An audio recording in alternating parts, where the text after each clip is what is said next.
Channel of Vadodara. Dabhoi નગરપાલિકા દ્વારા મહુડી ભાગોળ વિસ્તારમાં ડ્રેનેજની કામગીરી શરૂ કરવામાં આવતા રહીશોમાં આનંદની લાગણી વ્યાપી છે।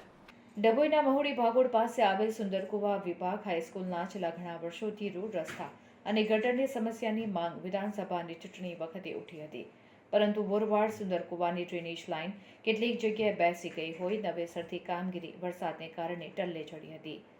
ત્યારે નગરપાલિકાના પ્રમુખ બિરેન શાહ સાથે વોર્ડ નંબર 4 અને 5ના નગરસેવકોની હાજરીમાં શ્રીફળ વધેરી મુહૂર્ત કરવામાં આવ્યું। પ્રથમ ડ્રેનેજની કામગીરી બાદ રસ્તાની કામગીરી શરૂ કરવામાં આવશે।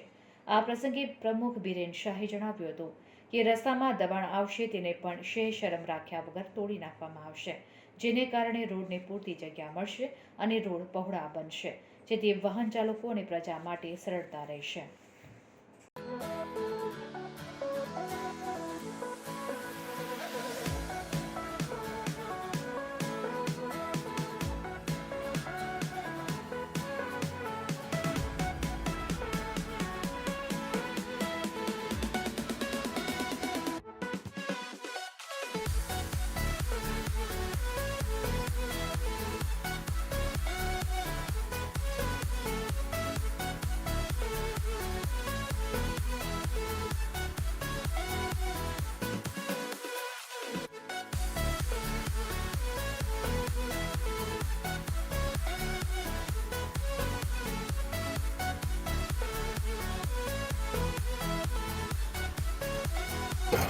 ચોમાસું પડતા નવા કામોની શરૂઆત થઈ રહી છે, ત્યારે સુંદરકુવા જોગણી માતા મંદિરને ગટરની લાઈનની વર્ષો જૂની સમસ્યા હતી, તેનું આજે ખાતમુહૂર્ત કરવામાં આવ્યું છે। જે 20 લાખના ખર્ચે ગટર લાઈન આખી નવી નાખવામાં આવશે, જોગણી માતા મંદિરથી છેક કિલ્લા સુધી, મહુડી ભાગોળ કિલ્લા સુધી, જેનું કામકાજ ગતરોજ ચાલુ થઈ રહ્યું છે। આજથી